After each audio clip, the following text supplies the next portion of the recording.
Welcome to Aurora Connects Season 2. This is episode 13 for Friday, November 6th, 2020. Bitter Gertrude. I'm Monique Williams, Aurora Theater Associate Artistic Director. And as always, I'm joined by Artistic Director Josh Costello. Hey, Josh. Hey, Dawn, how are you? I'm good. What a week it's been, huh? Oh, yes. What a year this week has been. Exactly that. Well, our viewers will be happy to know that this week is the return of the quote. And this quote is from August Wilson's The Piano Lesson, as that is the play we will discuss on Monday in our Year with August seminar, which people can still sign up for if they go to our website and get a membership. Uh, Boy Willie says, they think you ought to lay low with that heart. Make it beat quiet and go along with everything the way it is. But my mama ain't birthed me for nothing. So what I gotta do? I gotta mark my passing on the road, just like you write on a tree. Boy Willie was here. Great. So if folks want to know more about that quote, there's still time to get a membership. Well, and I got to say, yeah, A Year with August is Dawn's monthly discussion of August Wilson plays. And it's just a fantastic series. So if you are interested at all in August Wilson and you want to hear Dawn breaking it down and bringing the knowledge and having just great conversations, join us with a membership and check it out. And again, to our viewers, we are live this week. So please comment in Facebook, on YouTube. We're here with Dr. Melissa Hillman. So we will take your questions. We want to hear what you think. And of course, you can always email us at connects@auroratheater.org. That's connects@auroratheater.org. Remember to like and subscribe. And we are available in an audio podcast format wherever you get your podcasts. That's right. And we are, as we mentioned, offering memberships this season. So A Year with August is one of the benefits that you get if you are an Aurora Theater Company member. And another is our audio dramas. So we are doing one audio drama right now. Episode 3 of 3 is being released at 5 p.m. today, right at the end of this episode. It's called The Flats. It is written by 3 local playwrights, Cleavon Smith, Lauren Gunderson, and Jonathan Spector. It's fantastic. I'm so proud of it. And it is a benefit for our members. If you are not a member, you can also get access to The Flats for a $20 ticket. That'll get you all 3 episodes. But if you are a member, you will also get our spring audio drama, which will be announced soon, A Year with August, Center Stage Salons, where I interview local theater artists, all kinds of stuff. Performances from our partners, from our friends. So please check that out at auroratheater.org. And we're going to play you a little clip from The Flats that gives you a little taste of what happens in Act 3. I think we have that queued up right now.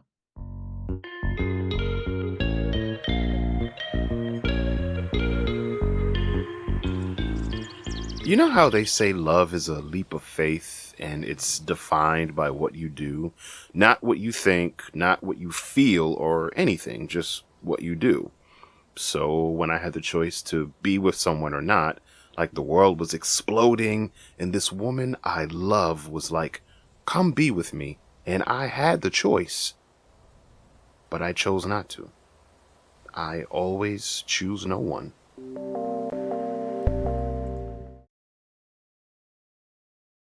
I just love Kari Moy, and I love his performance in this piece. He's just so good. So please check out The Flats and find out more about his character Brooke and the other characters in this really wonderful story. Also, we are in the middle of our fall fundraising campaign. We are trying to raise $100,000 to help keep Aurora afloat through this very, very difficult time. And our community has been coming out and really supporting us, and we invite you to be a part of that and support us as well. We have our little ticker there, and if you make a donation right now, right at this exact moment, if you go to auroratheater.org and click on donate, we will see that little ticker move on the show. So we're probably not going to leave it up long enough, but we do really appreciate all the support that we've received so far. This is how we're going to get through this difficult time, is with the support of our patrons and our friends. So please take a look at that. If you can afford a little something to help Aurora weather this storm and be able to make live theater once again on the other side, please go to auroratheater.org and click the donate button on the top right. Now, friends, it is my profound pleasure to introduce our guest today. She is the person that brought Josh and I into one another's lives. She's an early mentor of mine and just a beloved theater practitioner and all around badass. Dr. Melissa Hillman, welcome to our show. Hello, I am so happy to be here, and it's just wonderful to see your faces. It's been too long. Way too long. I don't even know where my shoes are, to be honest. I haven't been out of the house in forever. So yeah, it's wonderful to be here. So Melissa, you were the artistic director of Impact Theater for 16 years. I was the artistic director for the first 4 years, and you were the literary manager all through that time. And you became the artistic director when I went off to grad school. You've been a teacher at Cal State Hayward and many other places.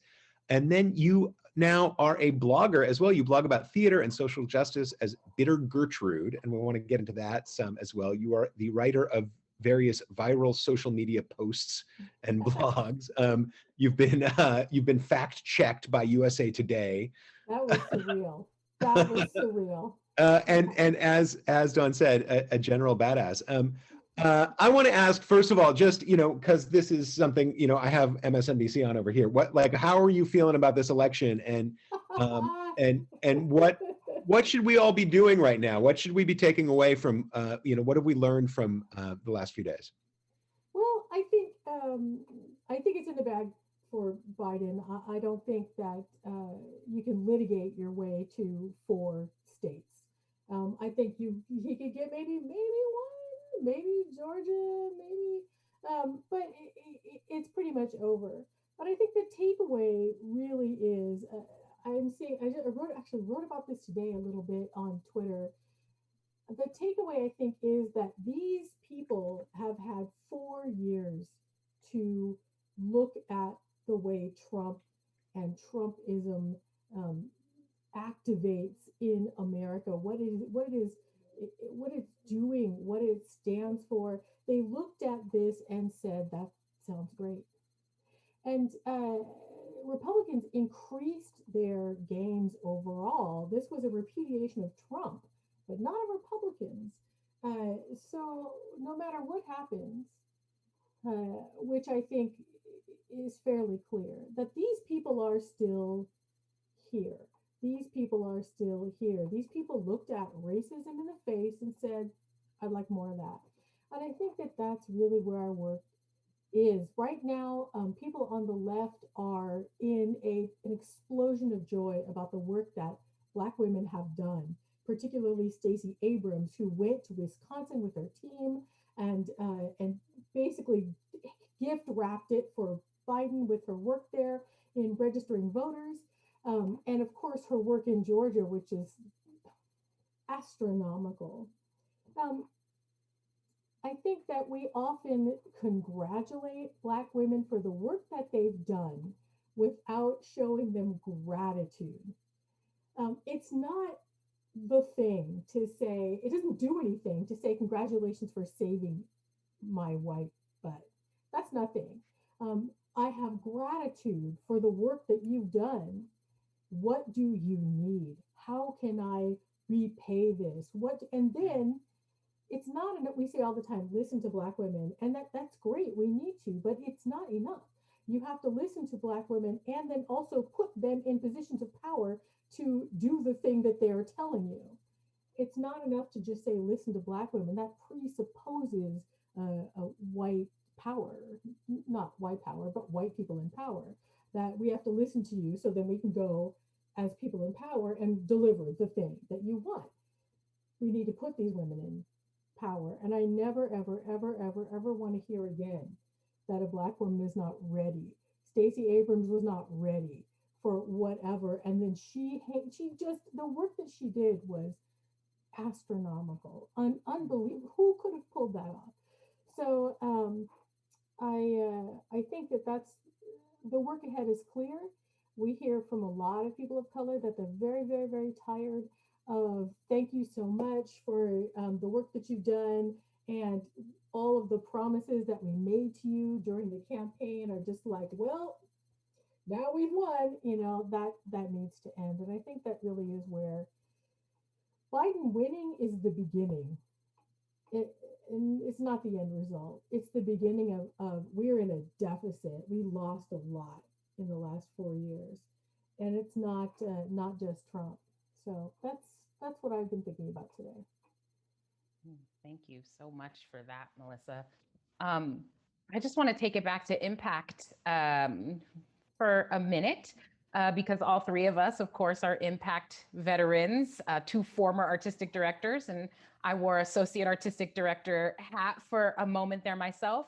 I would love, Melissa, to just hear from you a little bit about like the history of Impact in your eyes and what you think made Impact so special to this theater ecology and this theater community. I know what made it special for me is where I got my start as a professional, working as a director, but I would love to hear from you, Melissa. Well, it's hard to say because when you're in it, it never feels like, oh, we're creating something special. It feels like we need to get this set done. We need to I need to contact this agent and get this contract done.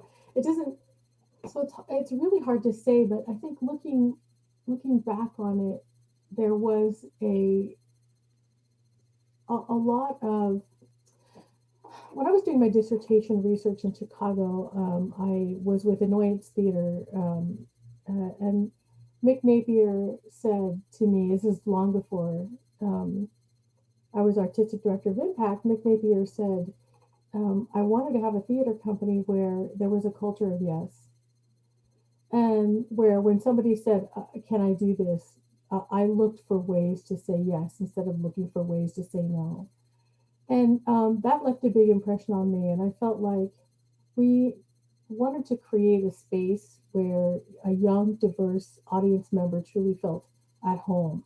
Not like this is the one show that for me this year or this was, but where people felt like a sense of belonging. And so I think in a way I think this comes to the heart of every theater company that has ever meant anything to anybody. We did the shows we wanted to see that were not happening. And because we wanted to see them, other people wanted to see them. And I think that really was at the heart of it. Yeah. I don't know what to say. It just feels like there's so much I could say about Impact. It was such a huge part of my life. I think for me as artistic director, I often said that if I had a coat of arms, it would be a pair of hands giving someone a leg up. That the thing for me about closing the doors on Impact was that I felt like I didn't have the chance to help all the young artists that I had my eye on the last couple of years, that there wasn't enough for me to do. I couldn't serve enough people. Yeah, so I felt like for me, it was a company that was focused on service. And I think that any time you're in charge of anything, it's a service position. You're serving people, serving the audience and the people who work under you. And so I don't know, was that part of the Impact ethos? Perhaps, but yeah. I guess that answers your question. I think I'm babbling. Might not be familiar with Impact. Let's go into some of the history and the sort of details of how it all worked, the story behind it. We're seeing some photos there. So I founded Impact, as the outgrowth of like another sort of group of people from El Cerrito High who had been doing theater every summer while we were off college during the year. And then finally we were like, okay, I'm done with college. I'm 21 years old. We're going to make this a real theater company. Gathered some friends who had gone to college with me and some friends who had, I'd known since high school. And we called ourselves Impact Theater, and we started doing plays in an empty storefront on Shattuck in downtown Berkeley, across from the Shattuck movie theater, in a space that went on to be like a Kinko's, and now it's a yoga studio.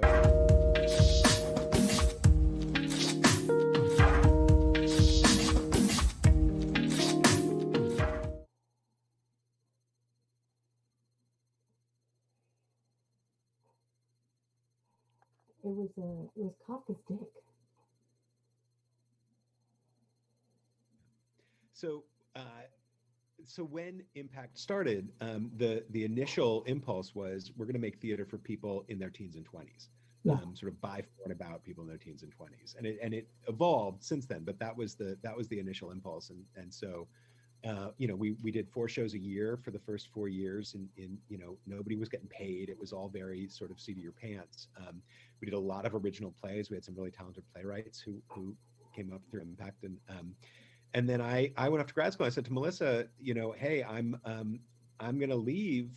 What do you think should happen with Impact? Are you interested in taking it over? And you said, yeah. And then it became, I went off, and you kept it going and just grew it in such exciting ways, moved into Laval's Subterranean Theater in the basement of the Pizza Parlor in North Berkeley. That became Impact's home. And tell us, sort of what your vision was, and sort of how it, what were some of the highlights of your tenure with Impact Theater? Well, I wanted to feature the work of young, I didn't want to use the word young because I felt like emerging artists. There were a lot of writers and actors who were trying to get their voices heard, who weren't necessarily, 22 years old. So we wanted to feature emerging actors and writers and directors and designers. We wanted to have diverse casts. I used to go to Bindlestiff and African American Shakespeare and poach their actors. There was Twan Pope. I stopped Twan Pope in the parking lot after a show at African American Shakespeare and just stopped him as he was going out to his car. I was like, I need you to read Virgin the Third. Yeah. And I wanted it to be a place where people could see a kind of theater that was had the feeling that anything could happen, that it wasn't predictable, and it wasn't the sort of expected, that it was, well, we used to call it, you and I, right, back in the olden days, theater for people who hate theater, right? And I think it was like theater for people who love theater and theater for people who hate theater. And it was this idea of, I used to tell my students, no matter what you want to see, there is a theater company performing that this weekend in the San Francisco Bay Area. There are still 400 theater companies in the 9-county Bay Area. So I had a vision of a place where young artists could get their start, could launch careers. I wanted to feature new work. I wanted a place people would bring their pizza. This is the thing about Laval's, is that you could buy a pitcher of beer and a pizza and bring it down into the theater. And you could eat pizza and drink beer and watch a play. And that was really important to us. It became central to our ethos that it was, am I going to say the word? Am I going to say the word Brechtian? That there was a certain... It's not really Brechtian, and that's pretentious anyway, but if you even saying Brechtian makes it anti-Brechtian, but it was this idea. Brecht had the working man's theater, and he also had a lot of problems, but riffing on that, it's more about a theater where people who maybe didn't feel at home or couldn't afford to go to a Lort, it's $81 a ticket at the time for a single ticket at a Lort. And so we thought we wanted to do something different and have a space where we were right next to Cal, have a space where young people or people who for other reasons felt like they weren't at home in other theaters could come and see a new play. And we also did modern interpretations of Shakespeare. And I had a thing, everybody wants the world premiere, right? It's a lot easier to get your world premiere than your second production. And I hunted for those second productions. I used to link hop. I'd find a theater company that I loved with an impact flavor in another state, and I would, like link hop their friends to their friends to their friends to their friends to this actor to that person to find plays. That's how I found Steve Yockey. From when Dad's Garage, I link hopped from Dad's Garage to another small theater company. I can't remember, but I went to find these Yockey's a great example. That you would find playwrights that had not been done in the Bay Area yet, and introduce them to the Bay Area, and then they went on to much larger theaters after that. Steve Yockey, we're in theater company, and now he's writing for television. But his first show in the Bay Area was at Impact. Yeah, that was Steve Yockey. It was Sheila Callahan. It was wasn't Lauren Gunderson. She was already here. We did a world premiere with Lauren Gunderson. We did that I came back and directed. Involved in, and I mean there were tons of people whose first Bay Area productions were at Impact Theater. So with Steve Yockey, we did many of his plays. I think we did 5 of them over time. We developed a relationship with him. So. And Dawn, you're now the Associate Artistic Director at Aurora Theater Company, but once upon a time, you were the Associate Artistic Director at Impact. How did you get involved, and what was your experience? Yeah, well, Melissa is also a Cal State Hayward alum, as I am, and she was back teaching in the department as I was sort of making my late exit as a student. And I was doing the summer rep and kind of staying past my expiration date. And Melissa cast me in a couple shows, and she also saw some of the student projects that I was directing there. And there was a whole crew of us, like the other folks that we had on the call not too long ago, like Marissa and Courtney. And she really was like, come do some stuff at Impact, So it started with I was dramaturg for Melissa on her Othello that she directed. And then I was assistant director on A Measure for Measure. Oh, Amanda put up the picture for Measure for Measure. And so then, Melissa gave me so many opportunities. She would often hire me to cover classes for her at Cal State Hayward. So sub for her if she needed to be out. Then she proposed to the department chair that we co-direct a production of Much Ado. And so sort of through that Cal State connection, she brought me into Impact. And then I became an Impact company member. And she knew that I was looking to get into grad school, and Desdemona Chang had sort of followed your path, Josh, where she had been associate artistic director at Impact, and then she went off to UW. And so Melissa was like, here's how you leverage opportunities so that we can get you into grad school. So she named me associate artistic director. She let me sort of spearhead a reading series. So I directed a reading of Ching Chong Chinaman, which Des went on to direct at Impact. So it was just really great. And it really was like the first, beyond undergrad, it was like the first theatrical home that I had where I was a company member. It's the thing that really taught me that being a company member at a theater was actually important to me, like having a theater home. And of course, this all too well, Josh, the thing about Impact too was that you couldn't really have like a siloed position because we were such a small company.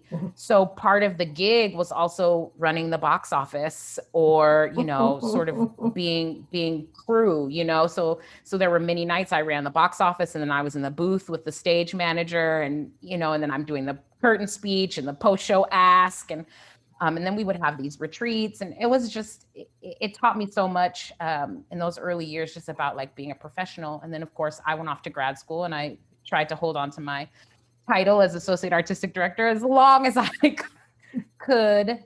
And so it was just really, really wonderful. And because Marissa Kelty was also a company member, she's one of my best friends, and we were like company members at the same time. And then Reggie D. White kind of overlapped, and like, these are like my people. So I'm doing a show right now with Leontine Mbele Mbong, and we were literally just today describing the Laval's cross to this actor who's in the show with Leontine. So we were like, you go through the alley and up the stairs and through the kitchen and through the restaurant. So wait, lay this out first. Describe this. People have not been there to Laval's. This is in And, the and, Berkeley and Hills, a imagine, little bit up the hill. imagine Lantine, because if for those of you who don't know this actress, if you were to imagine royalty in your mind, the most poised, elegant, just a crown and a scepter, constantly. Like if I found out that she was actually royalty, I would be like, that makes perfect sense to me. Our audience knows her Doing well. this Laval's cross. Yeah. Who's describing it? Why don't you do it, Melissa? Lay out, describe the God, building. I don't know if I remember it, because I have a mobility disability that I acquired. It's a degenerative condition, and so it came on slowly while I was at Impact. So it was years when we left. It had been years since I'd done that cross, because I couldn't do the stairs. I couldn't do the So that was one of the hardest things about that space, was there was no way to make it ADA. Yeah, so it would have been years. I don't know if I remember. You had to go out into the alley, which was a fragrant experience, and then cross over to the kitchen entrance, right? Like by the garbage cans, and then go in the kitchen, and then up the stairs. Wait, am I doing this right? Was there another set of stairs? Up the stairs. Yeah. Through the kitchen. Kitchen. Like where they're actively making pizzas. Yeah. Oh Yes. yeah. Oh yeah. Back into the restaurant. Yeah. And then back right. down another Back set down. of stairs to get back into the basement. Yeah. Boy, oh boy, that was something else. Can you describe the stage itself and the audience, the relationship between the stage? I will generously refer to it as a two-sided thrust. And I guess technically it was. It was a little stage the size of a postage stamp, with an audience on two sides, and then a cement wall on one side, and then another side was the backstage area. But then here's the audience here. At this point here was a load-bearing visibility effing pole, the Laval's pole. I killed so many characters up against that pole. And, in a space like that, everything's about diagonals, right? In order to create visibility. So that pole was at oh God, good Lord. I think that pole has seen more deaths than any, but that was really, I remember thinking the ceiling was so low. Oh, right. There were so many things we couldn't do. I remember 1 million years ago, I was sent the manuscript to Chad Deedy. Uh-huh. And I read the play, of course, and I was like, this is this is the great, what? And we looked at it and looked at it and looked at it, and we were like, we cannot do wrestling in a stage with a 6'5". We couldn't put actors in there over a certain, who was the actor who was like 7 feet, I was super, super tall. We're like, we just can't cast this guy, because it's just like, he just doesn't fit. Oh my God. Yeah. The super low ceiling. We had a show where somebody needed to pull out a gun in a very surprise moment. And so we put the gun in the ceiling. Oh yeah. And he just, the moment, just reached up and took it. Oh, I put so much crap in that ceiling oh God. Well, we had also the other thing about the bathrooms were upstairs, right? So when we did the Money and Run series, Money and Run was an action adventure serial for the stage. And it was an 80s crime drama, but like a parody of it. So anyway, the guy who played the character Run, Money and Run were the names of the lovable outlaw characters. He had his chintzy, cheap plastic gun it was supposed to look cheesy. That was the point. It was funny. And there's a poster of him in this costume holding this gun up by the stairs. And he had forgotten he had the gun shoved down the back of his pants, which again is a cheap plastic toy. He runs upstairs, like right before house opens. So it's like 7:28. He runs upstairs to go to the bathroom and then runs back downstairs. Someone sees a guy with a gun running downstairs and calls the police. So it takes them a little bit to get there. So it's like, I don't know, 4 minutes before curtain, and I'm sitting in the audience, and someone says, the police are here. And I'm like, ha ha ha. That's exactly the kind of thing people would say to me to scare me. And I turn and look, and there are four uniformed police officers and a plainclothes officer. By the time they got down the stairs, they were already laughing. They already knew what was going on. There was an audience full of people. There was the poster. So then they made the actor come out before the show so they could talk to him. And oh, that was, yeah. And then, so the show started a little bit late, but we did have an interesting pre show. Yeah, so there are a lot of things when you don't have a bathroom or running water, or you're just down in a basement. It's like a semi finished rumpus room, essentially. And it, initially we did a renovation on it, but initially it had this carpet. So the Laval space has been a performance space since the 1960s. And this Cheshire throws in the chat, they took a postcard. The cops took postcards where they left. Well, we should say too that Shotgun Players started out in that space before. Yeah, absolutely. This is, so we, Shotgun was in that space, and there was a carpet that had been in there, I think, since the 60s that had this very specific smell. I actually took a section of carpet for me and one for Patrick Dooley, and I still have them somewhere. I don't know where they are because it happened right before I moved. I'm gonna find it one day and get that section of carpet to Dooley. But the tiny little theaters or tiny little performances. There was Subterranean Shakespeare down there for a long time. It was home to a lot of small theaters before us, and hopefully after us as well. Patrick, before he moved to his much nicer space, called me, and he said, the first thing he said to me was, "I have unclogged that toilet for the last time. Would you like our space?" Hey, look, there's a photo with some wrestling. That was As You Like It, I think. Oh, yeah. That was, it was, we did like a chain link cage match wrestling in As You Like It. That's, I'm not sure how he even managed to do it. I just remember saying, we can do it. Find a way. There's got to be a way to do it. Oh my God. And we did it. I don't remember how. But yeah, that was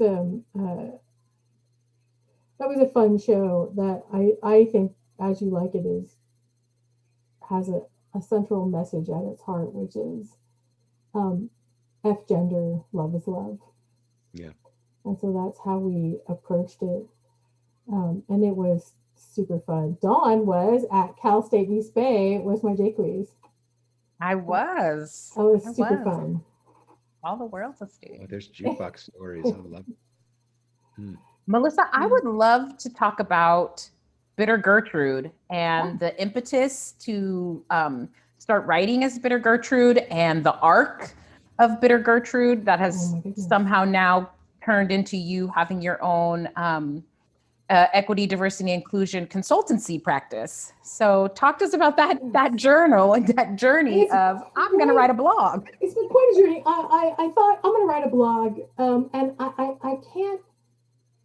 I've always been a bit of a writer, and I thought this is going to be a way for me to write essays and to comment on stuff going on just in the theater community. It's just a little theater blog. And I put up on Facebook, what do I call my blog? And people made suggestions, and it was Steve Yockey who came up with Bitter Gertrude.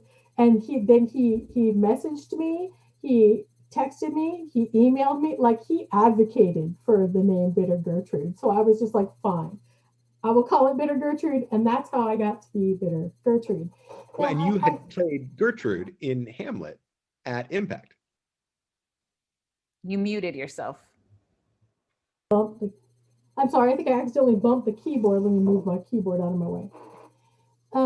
So I really thought I was just going to be writing theater stuff for theater people, that just like 5 people were going to Blue read State. it, whatever. We've had it leaning blue for Biden for some time. One of the President's first things put I out- wrote went viral, and that was a very be careful what you wish for experience. And then over time, I started to, I've always been, I know this will surprise you, but I've always been a bit of a loudmouth, a bit of an opinionated loudmouth. Someone who has opinions. You process information and you have an opinion about it, and you share it. Indeed, that's very generous. So I started. There is no discussion of the theater community that is divorced from the discussion of the culture at large. That our problems in the theater community are the problems of the culture writ large. That we are struggling with racism, we are struggling with sexism, we are struggling with classism, like whoa. So I began to write about JEDI issues, diversity, equity, justice, equity, diversity, inclusion issues early on, and then it just kind of rolled out from there to where I began talking about doing cultural and political analysis outside of the theater sphere. And at the time, of course, I was doing advocacy work, doing DEI advocacy work everywhere I have ever taught. And some of those moments were small moments. I have a very clear memory, Dawn, of being told I was the senior lecturer at a university, and that the only time I was ever called the senior lecturer, the only time they ever said this to me, and that therefore they had to offer me a class in Black theater. And I said, that, what? And you were in that room, Dawn, right? And I said, Dawn should teach that. What are you talking about? I'm not supposed to give it to Dawn. And they said, oh, okay, all right. So little moments like that where I thought, you've never referred to me as that ever before. In what that had many, many eye-opening events over my life that finally ended up at my last teaching position, being one of the people who founded their diversity and equity committee at a small school, private school that had never done any diversity work in its entire 40-year history. It's in its mission. It's central to its mission, if you ask them, but they had never done any work on it. And it was very observable that they had a multitude of problems. And so protected by a halo of white privilege, I went in there thinking, surely this is going to be easy, because they say that they are so into it, and I'm into it, and we're all into it. So this is going to go great. We're going to go in there and we're going to talk about white privilege, and we're going to examine complicity in our hearts, and we're going to do the hard work together. Well, was met with so much white fragility and resistance and tears and tantrums, and it was a horrible experience. And I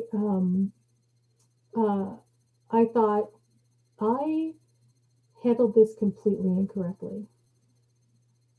I did not make allowances for the white resistance and white fragility. I had given these people the benefit of the doubt, and the Black women who I was the white disabled, and the other women that I found it with was one Latina and 2 Black women. And they all said, no, you're crazy. It's not going to be easy. I'm like, I think they say they're ready. And they're like, no, you're crazy. And of course they were right. So I made a concerted effort to learn more about what specifically you do. What are the strategies that people use that you can't just barrel in and be like, this is a fact. Clearly, white privilege exists, systemic racism exists. Let's all figure it out. This is the experience where I learned that for most white people, for most white liberals, we believe that when we hear diversity training, that we are going to stand up and denounce racism and all those bad racists over there while our Black colleagues clap. And when we come in and we are told we are going to examine our own complicity, we're going to examine the ways in which white supremacy have affected our hearts and minds, and sexism, transphobia, all of it, ableism.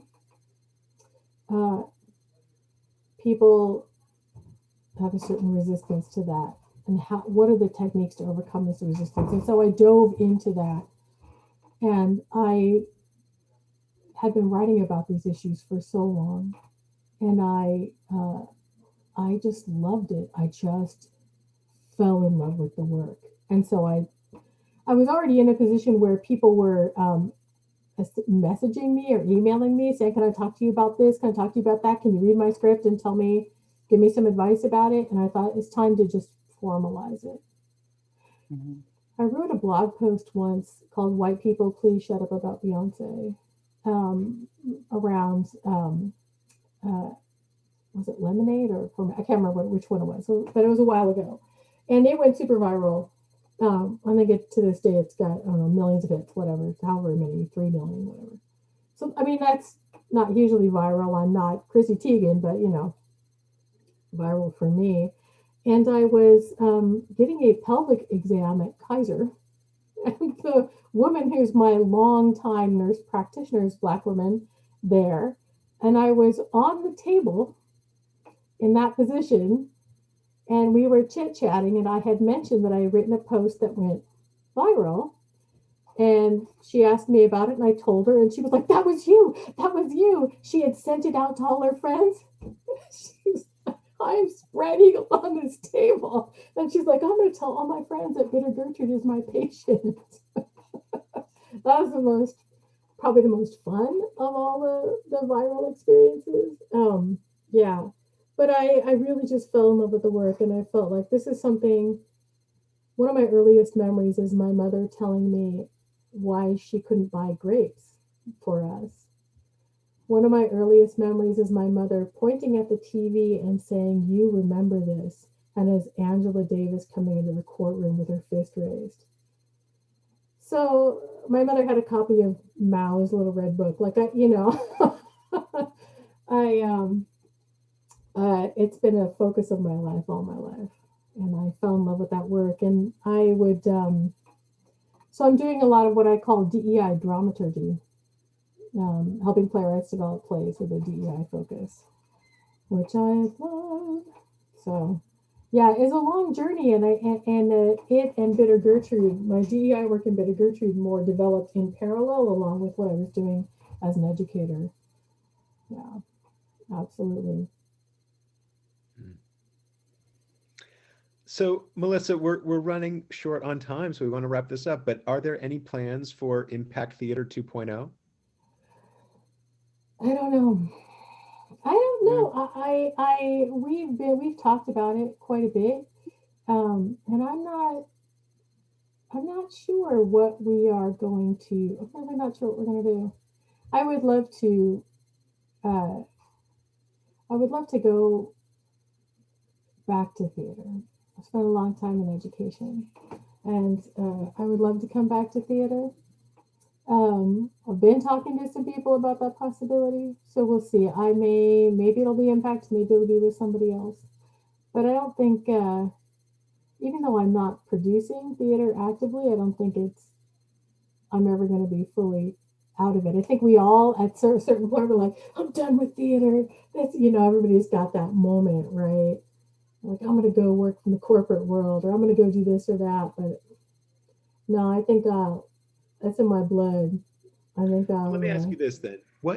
Given everything that you learned and all your experience at Impact, and then also all of your work with DEI and writing as Bitter Gertrude, and all that, all of your accumulated wisdom, What would you like to see the theater community do and over the next 10 years? Where do you think the theater community should go? What would get you excited about a theater? What kind of work would you like to see happen? I would really like to see more attention paid to disability. We don't talk about that a lot. We have a lot of DEI discussions that just don't include disability or ableism. I would love to see that. I would like to see some attention. Okay, I'm just going to say it shortly because there's a very long and difficult discussion that needs to happen about the classes in theater and the bars to participation on the one end, and on the other end, the funding structure of theater in America, and how that creates barriers to participation, both with on the individual level and on the organizational level. So I would like to see some restructuring of how of what funding means, of what it means to fund a theater company, what it means to create a theater company, what it means to produce, what it means to make theater. This is a very, very long discussion, but I would like to see meaningful inclusion. And I think that we can do it. It's a doable goal. It just takes a lot of brave choices. Yeah. So that's what I'm hoping for. Yeah, that's what I'm hoping for. And as always, new plays, emerging writers, take that chance. It doesn't necessarily have to be the kid with the shiny MFA. Like, there's, wherever you are in the world right now, there are tiny little theater companies and pizza parlor basements bursting with talent. You don't have to go across the country to pull an MFA. You can go right in your own community and pull someone out of that basement. There's talent bursting out of every. You can't stop it. You can't stop it. Yeah. So yeah, it's great to go look at the showcases in New York, but look in your own hometown at the talent, at the young people. Independent theater is, they say that there aren't enough women of color in the pipeline. That's because you're not looking in the right pipeline. Independent theater is run by women, is run by people of color. We are bursting at the seams with it. They're ready. Go get them. That's what I'd like to see. Awesome. Me too. Yeah. Thank you so much for being here today, Melissa. It's so good to see you. It's so good to see you. Thank you so much for having me. Ooh, I put lipstick on for this. Well, Josh, your advocacy this week is something that I know is near and dear to Melissa's heart. Do you want to say who we're giving a shout out to? Yeah, we like to give a shout out to a different organization each week on Connects, and today we're talking about the Transgender Law Center. I think we have the graphic for the flats up there, but we're going to go to this. There it is, the Transgender Law Center. It's the largest national trans-led organization advocating self-determination for all people. Grounded in legal expertise and committed to racial justice, the Transgender Law Center employs a variety of community-driven strategies to keep transgender and gender nonconforming people alive, thriving, and fighting for liberation. They are at transgenderlawcenter.org. So please go and check them out. Awesome. And we are, as we mentioned before, we have The Flats is Act 3 is being released momentarily. The final episode, the conclusion of our crazy story, that's coming out in just a few minutes. So if you have already purchased a ticket, you can go to our portal and give it a listen. And if you have not yet, you can go to auroratheater.org and become a member or purchase a single ticket to The Flats. And while you are on our website, you can donate to our Looking Forward campaign. Again, we're trying to raise $100,000 to help Aurora make it through and be here on the other side so that we can start making theater in our space once again. So please go to auroratheater.org, click that donate button at the top right.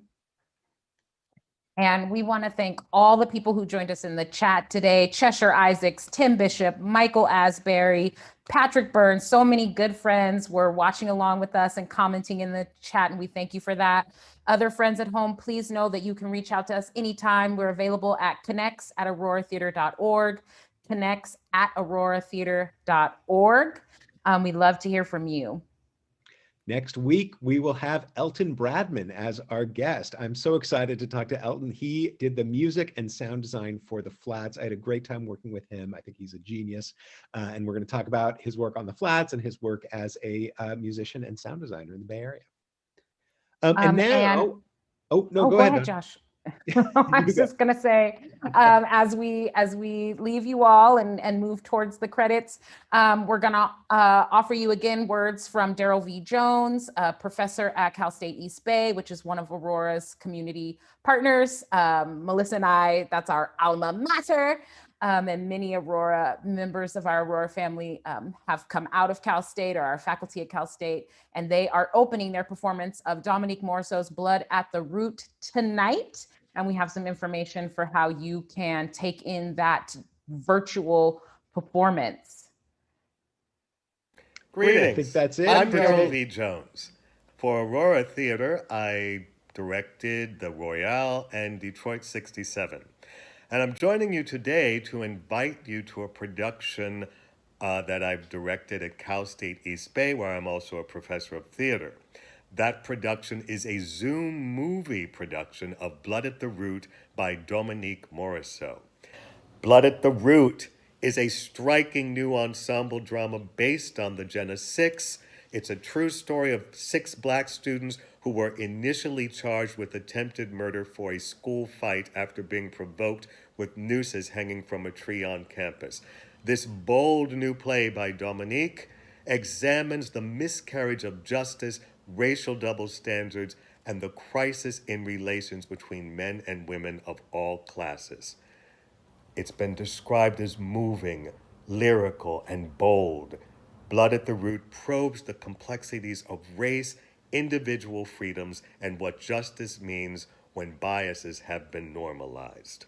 We have captured well-rehearsed performances in the Zoom platform. In addition to some outside footage, we have this brilliant choreography by Laura Elaine Ellis, who's a local legend. We've added music. Arrangements were created by Jamie Williams, who's a local rap artist and actor and spoken word artist. And then we have original music that scores the entire production by Adam Hughes, another Cal State East Bay student. In addition, we have these wonderful student actors and designers who've done amazing work on this Zoom movie. So the show is going to be streamed from November 6th to November 15th. This play is a play for this moment in American history. It opens up the uncomfortable conversations about race, gender, social inequities based on biases that we all know are important conversations and uneasy conversations to have, but watching these students have these conversations opens up the door for the rest of us to follow suit. It's an important play. Please view it. You're all invited. Thank you.